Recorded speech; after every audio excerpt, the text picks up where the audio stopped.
शरीर से शूद्र थे। कौन? महाराष्ट्र के महान संत, संत श्री चोखा मेला। महाराज जी, एक ब्राह्मण दंपत्ति गर्मियों के समय में हमारे पंढरपुर में विराजमान भगवान रुक्मणी विट्ठल को आम का भोग लगाने के लिए जा रहे थे। आम की टोकरी रखे और टोकरी लेके चले जा रहे, और जैसे ही चले जा रहे तो नन्हा सा बालक आया और मार्ग में आके रोने लगा, बोले मैया मुख बड़ी जोर से भूख लगी। दो ही पति पत्नी को ने लाला को देखो, हृदय में प्रेम जाग गो। बोले नेक्स्ट लाला है या घनघोर जंगल में कहा कर रहो है, भूख ते व्याकुल है रहो है। कहा मैया मोको एक आम खावे मिलेगो।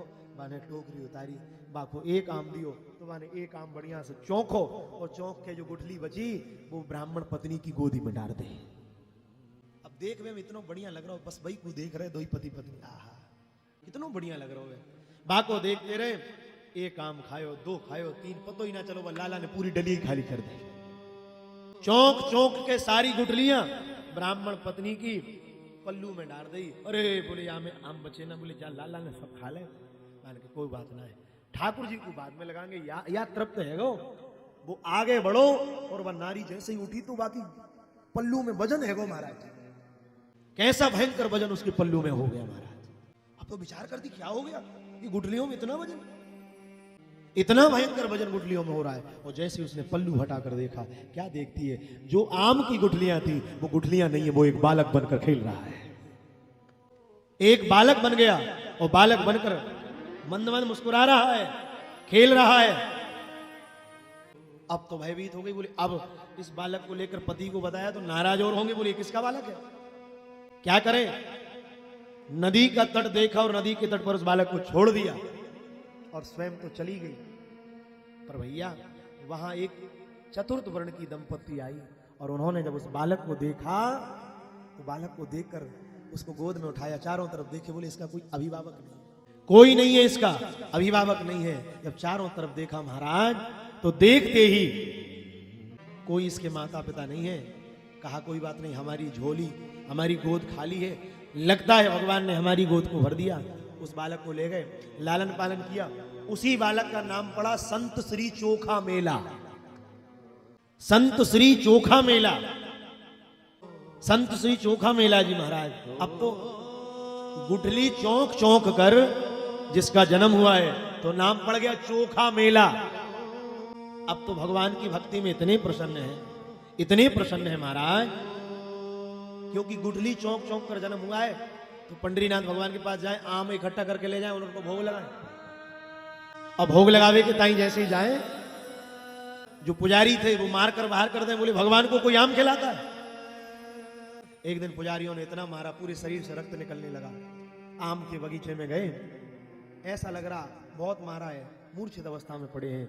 और जैसे ही रात हुई, भगवान पंडरीनाथ आए और पंडरीनाथ जी ने आकर चोखा मेला से कहे, बोले लाला, बोले कहा, बोले आज मोए तेरे आम खानो है। चोखा मेला के बोले दारी के पुजारियों ने तो मुझे मारो और मुंह ते कह रहा हूं आम खाने। तो को एक बार समझ ना आई, मैं तो को भोग लेके आयो। तो ठाकुर जी कहें देख ले, तेरी मेरी प्रीत को हर कोई थोड़ी जाने, सब ना जाने तेरी मेरी प्रेम को। अब तो ठाकुर जी माने बढ़िया आम खवाए और पूरी रात ठाकुर जी को आम खाते खाते होगा। सुबह मंगला को समय आयो तो ठाकुर जी के पूरे मुंह पे आम लग गए। ठाकुर जी मुंह को पहुंच ना पाए, बाकी पहले वह मंगला की घंटी बजी तो ठाकुर जी के मुंह पे आम लगो रहेगा और वहीं पहुंच गए। जैसे ही ठाकुर जी पहुंचे और पुजारियों ने पट खोला, क्या देख रहे हैं, भगवान के पूरे मुख पे आम लगा है। अब तो पुजारियों को क्रोध आया, बोले हो ना हो चोखा मेला आया था। और सारे पुजारी एकत्रित होकर गए, संत श्री चोखा मेला को इतना मारा, इतना मारा। लौट कर मंदिर आए तो भगवान पंडरीनाथ का दरवाजा भीतर से बंद था।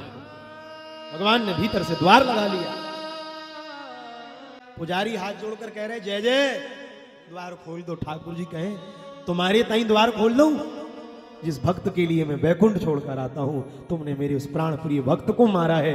जब तक मेरे भक्त को पालकी में बिठाकर नहीं लाओगे, मैं अपना द्वार नहीं खोलूंगा। दौड़कर गोसाई लोग गए, क्षमा मांगने लगे, क्षमा कर दो। पालकी में बिठाकर चोखा मेला को लेकर, चल भैया ठाकुर जी बुला रहे। चोखा मेला जी कह रहे अब ना जाऊं, चल ना जाऊं। रूठ कर ठाकुर जी के मंदिर के पीछे बैठ गए, और जैसे ठाकुर जी के मंदिर के पीछे बैठे प्राणनाथ ठाकुर जी से कह रहे सुन ले, मेरी भक्ति से अगर द्रवीभूत हो तो अब मैं तेरे द्वार तरफ नहीं आऊंगा, तो को मेरे से प्रेम है तो अब तू अपनो मुंह मेरी तरफ कर ले।